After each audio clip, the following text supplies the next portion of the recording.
출애굽기 15장 26절 말씀, 오늘 말씀 제목은 구원 가운데 신앙입니다. 구원 가운데 신앙. 많은 경우 구원에 대해서 우리 한국적인 그런 정서로 구원을 받는다, 이런 표현을 우리가 합니다.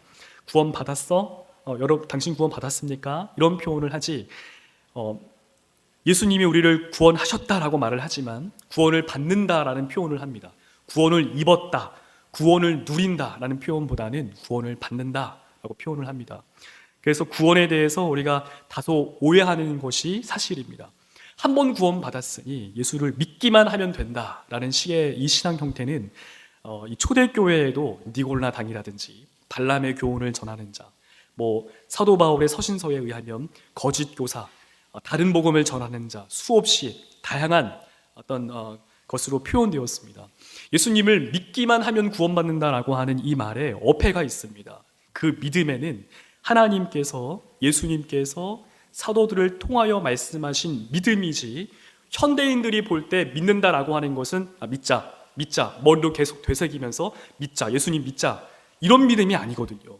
예수님이 말씀하시고 하나님의 뜻하신 바 믿음이라고 하는 건 내 마음이 하나님을 온전히 신뢰하는 그 은혜인 줄 믿습니다. 특별히 오늘 구원 가운데 신앙이다라고 하는 것은, 구원은 받는 것으로 끝나지 않습니다. 구원은 내가 뭔가를 열심히 해서 구원을 이룬 다음에 또 더 멋지게 이루어서 이런 식이 절대 아니에요. 하나님의 은혜로 구원을 받지만, 하나님의 은혜로 말미암아 틀림없이 그리스도 예수의 생명을 얻게 되지만, 그 어둠으로 인해서 야, 이제 너가 구원 받았으니까 마음대로 살아라, 너가 하고 싶은 거 다 하면 살아라, 내가 너 사랑하니까 너 먹고 싶은 거, 입고 싶은 거, 하고 싶은 그 너의 욕구대로 마음껏 살아라. 성경은 어느 한 곳에서도 그렇게 증거하는 바 없습니다. 구원받았다면, 그리스도의 생명이 우리 가운데 있다면 거기에 합당히 신앙하라, 합당히 믿어라 라고 말씀하시지, 거기에 대해서 구원받았으니까, 구원받으면 이제 다 끝난 거니까 마음대로 살아라, 이렇게 말씀하신 바가 없습니다. 많은 경우 우리가 하나님에 대해서 오해하는데, 출애굽을 하는 순간 구원받았네, 이스라엘 백성은. 홍해를 건너는 순간 이스라엘 백성은 애굽으로부터 구원받았습니다. 애굽으로부터 구원받은 이스라엘 백성, 하나님의 역사하심을 보고 광야를 통해 가나안 땅에 들어갔으니 이것은 틀림없는 구원입니다. 맞습니다. 구원이 맞아요. 그러나 이스라엘 백성이 구원받았으니까 하나님께서 자, 그러면 너희들이 원하는 대로 내가 다 줄게, 이렇게 말씀하시지 않으셨습니다. 오늘 본문 말씀은 구원받은 그리스도인, 구원받은 하나님의 백성이 어떠한 상황 가운데 처하게 되는지, 하나님께서는 그 상황 가운데 우리 그리스도인들에게, 하나님의 백성에게 무엇을 원하시는지, 하나님의 의도와 뜻이 감춰져 있습니다. 그 하나님의 의도와 뜻이 우리를, 여기에 이 병뚜껑이 있는데, 너희는 병뚜껑 같은 존재니까 병뚜껑을 내 손에 그냥 같이 그냥 함께 하자, 그냥 내 손에만 있으면 돼. 절대 하나님 그런 분이 아니세요. 만약 그런 거였다면 하나님께서는 처음부터 뭐 하지 말고 뭐 해, 이것까지만 해라, 그리고 관계하지 않으실 거예요. 뭐 하지 말라 했는데 했으면 죽이시면 그만입니다. 뭐 했으면, 하나님 말씀에 따라 뭐 했으면 상 주시고 끝내시면 돼요. 그러나 하나님은 광야 40년 생활이라는 것을 통해서, 특별히 오늘 말씀을 통해서 단지 손하기 위해 하나님의 백성을 감춰서 그냥 있는 그 상태를, 기계적인 관계를, 계약적인 관계를 원하지 않은 것처럼 보입니다. 그 이상을 원하세요. 긴밀하게, 아주 친밀하게 하나님의 마음을 알고 하나님의 뜻을 알고 그 하나님은 어떤 하나님이신지 알아가게 하시기를 원하시는 것이 하나님의 뜻임이 틀림이 없음을 오늘 본문 말씀은 증거하고 있습니다. 오늘 말씀에 대해서, 오늘 본문을 바르게 이해하기 위해 우리는 그 전에 어떤 일들이 있었는지를 조금 살펴야 되는데요. 출애굽기 7장부터 13장까지는 우리가 너무나 잘 알고 있는 말씀입니다. 애굽에서 430년 동안의 이 압제, 억압을 당하게 됩니다. 그때에 하나님께서 모세를 부르시고 아론과 함께 바로에게 가서 하나님의 말씀을 전하라고 합니다. 그리고 10가지 재앙이 일어나는데요. 물이 피가 되는 재앙, 그리고 개구리가 올라오고 티끌이 이가 되고 파리가 가득 타고 가축이 죽어나는 그런 재앙을 맞게 됩니다. 물이 피가 됐다라고 하는 것은 자연현상이죠. 이 자연의 구조, 하나님께서 창조하신 구조에 대한 심판이고요. 그 가운데에 하나님이 창조하신 것들을 통해서 사람의 환경 가운데 하나님께서 재앙을 주세요. 가축이 죽어나가는 재앙. 그리고 악성 종기가 사람과 가축을 괴롭히는, 그래서 구조를 심판하시고 구조 가운데 있는 사람들 환경을 하나님이 심판하시고 그 환경에 직접적으로 사람과 가축이 심판을 받습니다. 그리고 나서 또다시 우박이 내립니다. 우박, 하늘에서 우박이 내려 이 심판을 하고요. 메뚜기가 땅을 덮어서 사람이 거주할 수 있는, 먹을 수 있는 곡식을 완전히 초토화시킵니다. 그리고 흑암이 땅에 임합니다. 마찬가지로 자연 현상, 구조와 틀 가운데 하나님이 흑암 가운데 임해요. 그리고 처음 난 것이 죽는다라고 하는 유월절과 무교절 지킬 것을 하나님이 말씀하십니다. 여기서 우리는 대단히 놀라운 사실을 알 수 있는데요. 10가지 재앙 중에서 악성 종기가 나는 재앙과 또 처음 난 것이 죽는 재앙이 있어요. 이 재앙들은 사람과 가축에게 해당되어지고요. 나머지 다른 재앙들은 사실 사람과 가축에 해당되어지는 게 아니라 그것에게만 해당되어집니다. 심지어 애굽에게만 해당되어지는 심판이었어요. 여기서부터 우리는 하나님의 섬세한 이 하나님의 백성에게 대한 하나님의 마음을 알 수 있습니다. 예를 들어서 흑암이 땅에 임했는데요, 모든 땅에 흑암이 임한 게 아니었습니다. 고센 땅, 이스라엘 백성이 있는 곳에서는 빛이 있었어요. 예를 들어 가축이 죽어났는데 이스라엘 백성의 가축은 죽지 않았습니다. 너무나 끔찍한 일이에요. 가축 10마리 중에 1마리가 죽었더라. 성경은 그렇게 기록하고 있지 않습니다. 모든 가축이 죽었더라, 이렇게 표현합니다. 대단히 무시무시한 말이 아닐 수 없습니다. 하나님께서 10가지 재앙을 통해서 하나님이 어떤 하나님이신지, 하나님의 백성에게는 어떻게 하시고 하나님의 백성을 억압하고 하나님의 뜻에 대해서 구부러뜨리는 그 사람들, 원수들에 대해서 하나님이 어떻게 하시는지를 이스라엘 백성에게 먼저 하나님이 보이셨습니다. 출애굽 그 당시, 그때는 더 놀라운 은혜를 이스라엘 백성이 누리게 됩니다. 출애굽기 12장 35절에서 36절까지 말씀인데요. 그때 제가 읽어드리겠습니다. 출애굽기 12장 35에서 36절까지 말씀. 이스라엘 자손이 모세의 말대로 하여 애굽 사람에게 은금 패물과 의복을 구하매. 이 당시 애굽은 패권 국가였습니다. 패권 국가로 굉장히 강력한 국가였습니다. 근데 지금 이스라엘 백성이 종노릇 430년 동안, 이거는 40년을 한 세대라고 치면요, 이게 10세대가 지나갔어요. 종으로 뿌리채 종인 사람들이 주인에게, 강력한 패권 국가의 사람들에게 야, 은금 패물과 의복을 좀 달라 라고 말한 것입니다. 36절 말씀에 여호와께서 애굽 사람에게 이스라엘 백성에게 은혜를 입히게 하사, 여호와 하나님이 애굽 사람들에게 이스라엘 백성으로 하여금 은혜 입게 하셨습니다. 하나님이 하셨습니다. 그들이 구하는 대로 주게 하심으로 그들이 애굽 사람의 물품을 취하였더라. 이 물품을 가지고 하나님께서 출애굽하고 나서요, 시내산에서 성막을 만들죠. 근데 이 사람들이 성막 만들기 전에 우상을 먼저 만들게 돼요. 좀 야속하죠. 하나님께서 은혜와 긍휼을 베푸셨는데 만주의 주가 누구냐? 바로냐 하나님이냐? 이거거든요. 이 대결 구도거든요. 그때에 하나님께서 만주의 주는 바로 따위가 아니라, 사람이 아니라 하나님이시다, 여호와시다, 이걸 보이신 사건이 바로 이 사건이었어요. 근데 이 사람들은 그거를 가지고 자기의 소욕을 따라 행하죠. 어쨌든 중요한 건 이 사람들이 하나님의 긍휼을 입었다. 13장 21절과 22절 말씀도 제가 한번 읽어드리겠습니다. 출애굽 당시에 어떤 일이 있었냐면, 여호와께서 그들 앞에서 가시며, 출애굽할 때예요. 홍해를 앞에 두고 출애굽할 때에 여호와께서 그들 앞에서 가시며 낮에는 구름 기둥으로 그들의 길을 인도하시고 밤에는 불 기둥을 그들에게 비추사 낮이나 밤이나 진행하게 하시니, 낮에는 구름 기둥, 밤에는 불 기둥이 백성 앞에서 떠나지 아니하니라. 이 구름 기둥과 불 기둥은 하나님의 임재를 가리키고 있습니다.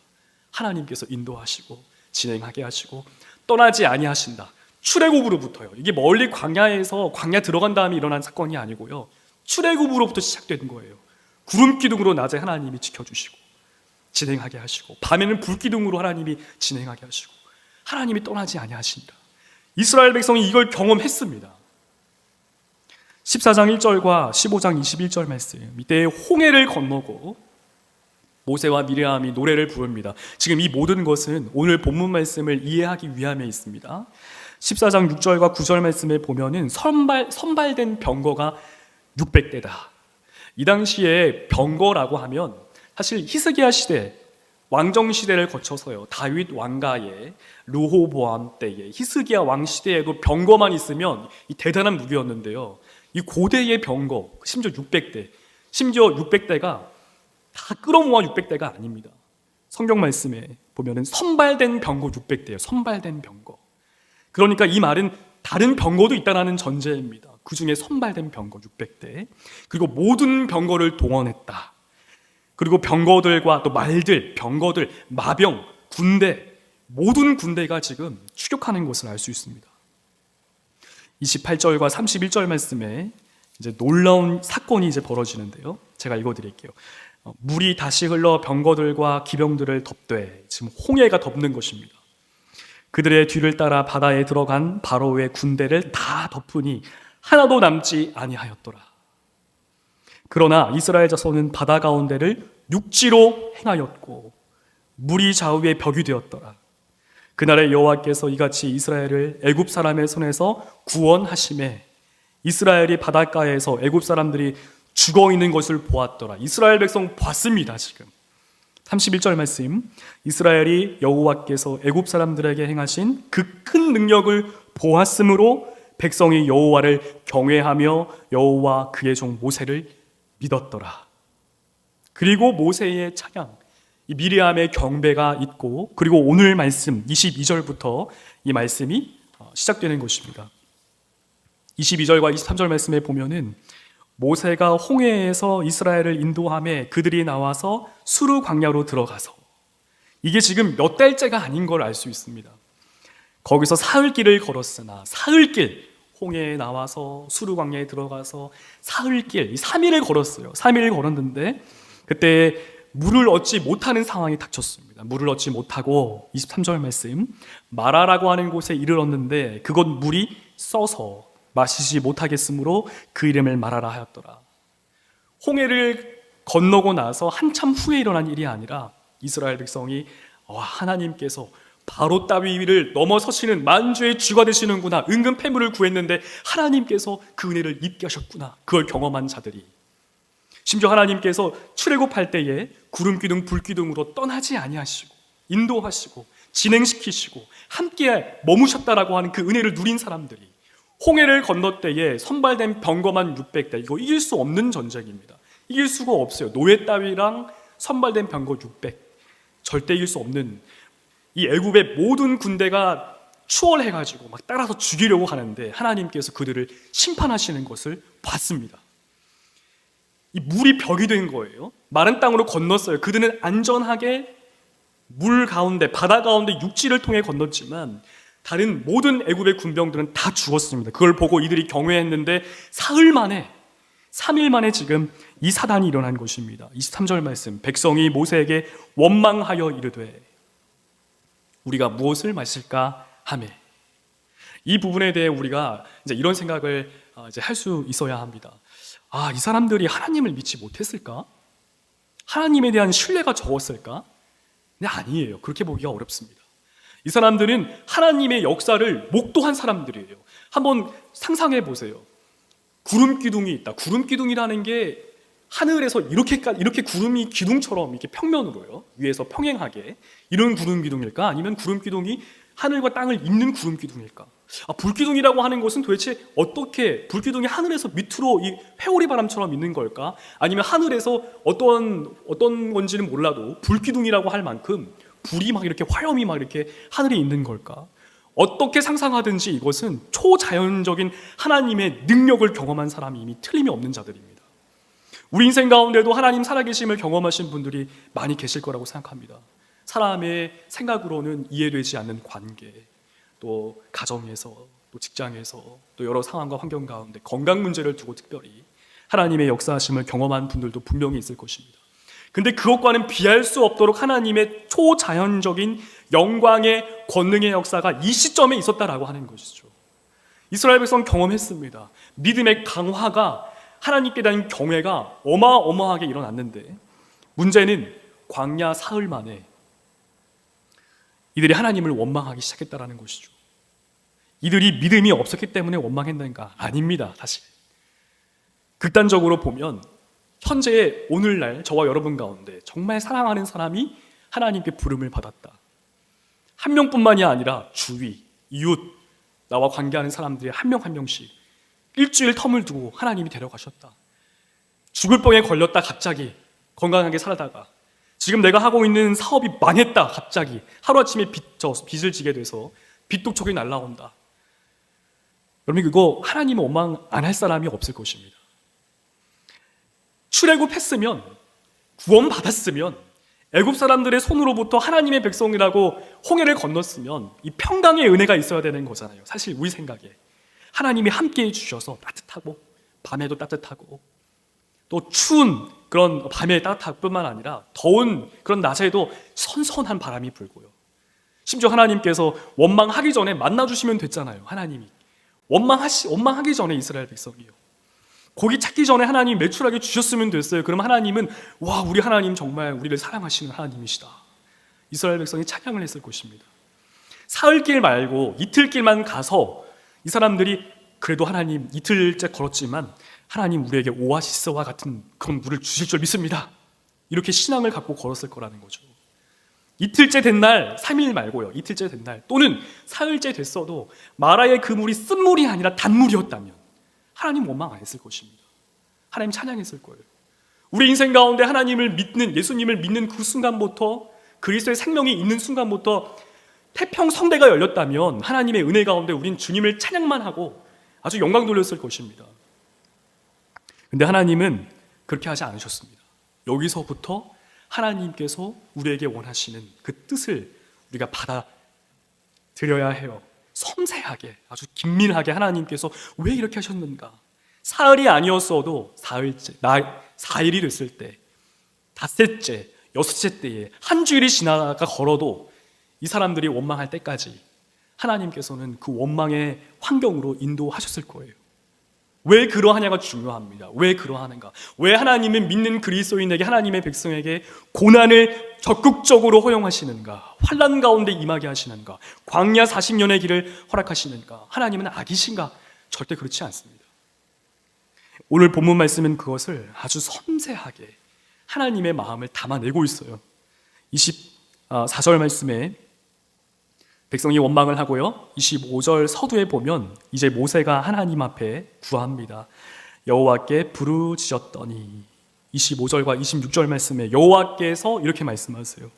그에게 한 나무를 가리키시니 그가 물에 던지니 물이 달게 되었더라. 하나님께서 만약 원망했어? 나를 찾았어? 자 나무까지 던져 달게 될 거야. 이제 먹어라 마셔라. 내가 너희 사랑한다. 이랬다면은 이스라엘 백성은 거기까지만이에요. 아 하나님께 원망하니까 하나님이 이 원망함을 내 이 원통함을 신원해 주시는구나. 들어주시는구나. 하나님 좋은 분이네. 딱 거기까지였다라는 거죠. 그 이상 하나님에 대해서 알지 못해요. 마치 우상 숭배하는 것처럼요. 애굽에 있었던 수많은 신들을 섬겼던 것처럼 하나님 그런 존재로 싹둑싹둑 잘라가지고 황금송아지로 만들어버리는 것입니다. 하나님은 그런 하나님 되기를 원치 않으셨어요. 원망과 불평이 생겼을 때 그 문제를 당장에 해결함으로써 야 봐라 난 능력의 하나님이다. 하나님 찬양하면 좋은데 근데 하나님께서는 그것을 기대하지 않으셨습니다. 달게만 하시고 나서 마침표 찍고 만나 주시고 매출하게 주시고 그렇지 않으셨어요. 달게 하신 다음에 하나님이 이렇게 말씀하세요. 거기서 여호와께서 그들을 위하여 법도와 율례를 정하시고 법도와 율례를 정하셨다고 말씀하십니다. 이때는 시내산에서 율법을 받은 것이 아니기 때문에 십계명이라든지 또는 이스라엘 백성에게 허락되어지는 하나님의 말씀으로 보기가 어렵습니다. 그러나 분명한 건 하나님의 뜻을 세우셔서 그들에게 보이셨다라는 것을 우리가 알 수 있어요. 근데 그 목적이 있었습니다. 하나님은 여러분 우리를 로봇처럼 주일날 예배드려 만약에 신앙이 조금 더 성장하거든 경력이 쌓이거든 수요일도 예배드려 금요일도 예배드려 새벽 예배도 드려 기도해 말씀 읽어 헌금도 인색하게 하지 말고 하나님께 감사함으로 해. 하나님이 로봇과 기계처럼 대하시지 않으세요. 하나님께서 뭐라고 하시냐면 법도와 율례 정하고 내 말 잘 들어 이렇게 하지 않으시고요. 그들을 시험하실세. 시험하시기 위해서 법도와 율례, 하나님의 뜻을 정하신 것입니다. 근데 이 시험이 잘하나 못하나 보자, 평가하기 위한 시험이 아닌 것을 우리가 기억해야 합니다. 26절 말씀에 보면 하나님께서 이렇게 말씀하세요. 너희가 너희 하나님 나 여호와의 말을 들어 순종하고, 이것과 같은 표현을 하나님이 또 말씀하세요. 내가 보기에 의를 행하며, 하나님 보시기에 의를 행하며, 이것과 같은 것을 또 다르게 하나님이 말씀하세요. 내 계명에 귀를 기울이며, 내 계명에 귀를 기울이며, 이것과 같은 표현을 또 다르게 하나님께서 말씀하세요. 내 모든 규례를 지키며. 자, 너희 하나님 여호와의 말을 들어 순종하고, 내가 보기에 의를 행하며, 내 계명에 귀를 기울이며, 내 모든 규례를 지키면, 여기서부터 하나님의 궁극적인 목적이 나옵니다. 왜 하나님께서는 사흘길 가운데 이 샘이 나왔는데, 심지어 그 샘도, 그 물도 쓴물이어서 먹지 못하게 하셨을까? 왜 고난과 환난 가운데 구원받은 하나님의 백성을 고난과 환난 가운데 놓게 하셨을까? 놓이게 하셨을까? 하나님께서 그것을 이렇게 말씀하세요. 내가 애굽 사람에게 내린 모든 질병 중 하나도 너희에게 내리지 아니하리니 나는 너희를 치료하는 여호와임이니라. 바로 이 말씀입니다. 하나님께서 이스라엘 백성에게 환난 가운데 거하게 하신 목적이 있어요. 하나님이 어떤 하나님이신지 보이시기 위함이에요. 가르쳐 주시기 위함입니다. 이건 너무나 소중한 하나님의 긍휼의 말씀이 아닐 수 없습니다. 만약 하나님께서 우리에게 사람이 만든 보지 못하고 듣지 못하고 움직이지도 못하는 그러한 신상들, 그런 가짜 거짓된 신상들처럼 하나님 앞에 빌면 3,000배 하고요, 뭐 이런 거 하면은, 절하고 하면은, 공양을 쌓고 돈 많이 내고 하면 하나님이 막 그 우상들처럼, 그 우상이 막 복 내려준다는 것처럼요, 악한 영도 존재하고 사단도 권세가 있기 때문에 그렇게 앞 못 보고 귀 못 보는 신상에게 절하고 막 이렇게 했을 때 잘 될 수도 있습니다. 소위 말해 잘 풀릴 수가 있어요. 돈도 많이 벌 수도 있고 사업이 흥왕될 수도 있어요. 단지 그뿐이라는 거예요. 단지 그뿐입니다. 하나님은 우리 그리스도인들, 하나님의 백성을 대하심이 그러한 거짓된 우상처럼 대하시지 않으십니다. 구했어? 자, 달게 해줄게. 나뭇가지 던져서 먹어라. 와, 하나님 정말 감사합니다. 하나님, 제가 하나님의 형상을 만들었어요. 멋진 황금 송아지. 하나님은 이렇게 황금처럼 귀하고 송아지와 같이 아주 필요한 그런 존재이십니다. 하나님 높임 받으소서 막 경배했을 때, 아 그래 내가 너 사랑하니까. 하나님 이렇게 관계 안 하셨다라는 것입니다. 하나님은 그렇게 관계하지 아니하시고 분명하게 하나님의 뜻을 먼저 보이셨고, 그 뜻을 가지고 우리를 시험하시되, 그 시험하심 가운데 우리에게 명령하신 것은 하나님 여호와의 말을 들어 순종하고 하나님 보시기에 의를 따라 행하며 하나님의 계명, 말씀에 귀를 기울이고 내 모든 규례를 지키면 내가 애굽 사람에게 내린 모든 질병 중 하나도 너에게 내리지 아니할 것이니, 중요한 건 나는 너희를 치료하는 여호와입니다. 상벌을 얘기하는 게 아닙니다. 넘어서고 있어요. 하나님이 상벌을 말씀하셨을 때 율법을 그래서 로봇처럼, 기계적인 것처럼, 계약서 쓰는 것처럼 1조 뭐 하시오, 2조 뭐 하시오, 2조의 1항 뭐 하면 안 돼, 뭐 하면 안 돼, 잘 지키면 복 주고 잘못하면 심판할 거야. 하나님이 그렇게 말씀하셨을 때는요, 하나님이 어떤 하나님인지 보이시기 위함에 있습니다. 하나님의 기준이 뭔지 가르쳐 주시기 위함에 있어요. 이 땅에서 앞 못 보고 못 듣는, 움직이지도 못하는 사람의 손으로 만들어낸 귀신, 악한 영, 사단 따위의 그런 이 목상이라든지 금상에 절하면서 부귀와 영화, 잠시 잠깐 살 건데 육체의 이 정욕을 위한 그런 거 구하면서 하나님과 로봇과 기계처럼 관계하는 거 주님 원치 않아 하십니다. 오늘 이 본문 말씀은 이스라엘 백성에게는 큰 환난이고 사냐 중녀의 문제이고 주도권이 완전히 하나님께 드려지는 상황인데도요, 그럼에도 불구하고 이 상황은 하나님 편에서 이루 형언할 수 없는 사랑인 줄 믿습니다. 오늘 저와 여러분의 삶은 어떠합니까? 저와 여러분의 삶이요, 하나님은 2000년 전에 또는 6000년 전에 역사하시는 이스라엘 백성이 이 역사 속에 갇혀있는 하나님이 아니십니다. 하나님의 말씀은 오늘도 유효하고 성령의 역사는 저와 여러분에게도 지금도 역사하는 줄 믿습니다. 우리의 인생 가운데, 우리 삶 가운데 하나님은 때로는 광야길로 인도하실 거예요. 구원 받았으니까 이제는 행복해야 되는데 왜 내 인생 가운데 이런 어려움이 있나요? 하나님, 원망하지 마시오가 아닙니다. 원망할 수밖에 없도록 하나님이 이끄실 거예요. 원망한 가운데 우리를 보이실 거예요. 내가 얼마나 하나님을 원망하고 하나님의 뜻에 대해서 내 뜻 구부리기를 싫어하고 하나님의 뜻을 따라 행함에 대해 얼마나 치를 떨어 하는 존재인지, 심지어 하나님께서 보이신 사랑에 대해서 그 사랑에 반응할 수 없는 무능력한 존재인지 하나님께서 알게 하실 거예요. 중요한 건 그럼에도 불구하고입니다. 그럼에도 불구하고 구원 가운데 신앙이라고 하는 것은 그럼에도 불구하고의 하나님의 사랑인 것입니다.